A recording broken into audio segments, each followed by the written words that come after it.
Milei and Spanish Prime Minister Pedro Sanchez have fallen out. But what exactly is going on? Are Milei's deteriorating overseas relations part of some master strategy, or simply the result of inexperience and incompetence when it comes to diplomacy? Welcome to A Bloke in Buenos Aires, with news and views in English from the capital of Argentina. Don't forget to like, subscribe, and leave a comment. On Sunday, the Spanish government withdrew its ambassador from Argentina. This is the latest and most serious step in an escalating disagreement between Milei and his Spanish counterpart. At a most basic level, President Milei has no respect for Prime Minister Sanchez and his left-leaning government, and the feeling appears to be mutual. Last week, there were suggestions from the Spanish government that some of Milei's more outlandish antics during his election campaign and his overall intense character might be the result of being on drugs. Milei's office in response issued an angry rebuke and accused the Sanchez government of enabling immigration and endangering Spanish women, and said that Sanchez's socialist policies brought nothing but poverty and death. For Milei, anything that even smells of socialism is the work of the devil. Indeed, he blames all of Argentina's current problems on decades of failed socialist policies, and he may have a point. Earlier on Sunday, Milei gave a speech in Spain to a rally of the far-right Vox political party, during which he strongly suggested that the Spanish First Lady was corrupt, a reference to a recent investigation.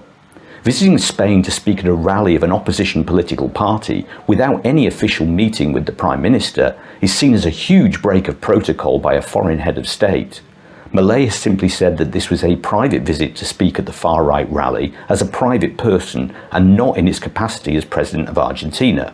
Although commentators haven't seen it that way, and as an elected head of state, Milei should perhaps realise that there are limits to his private life.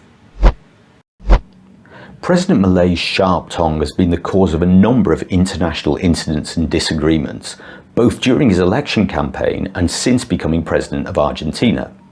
Milei has called Colombia's president a terrorist and murderer, the president of Mexico ignorant, and Venezuela's Nicolas Maduro a dictator.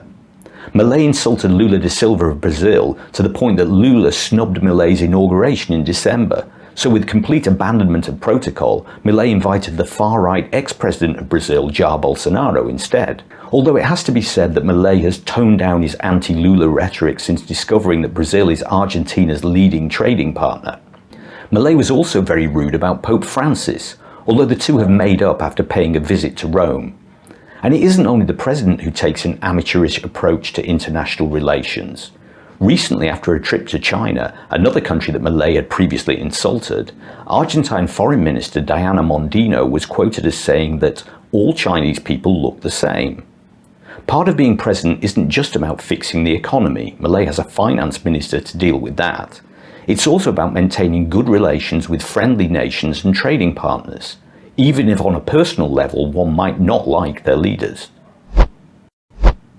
Watching Milei's antics since taking office, one has to wonder about where his priorities lie between working for the benefit of the nation as a whole or furthering his own personal agenda.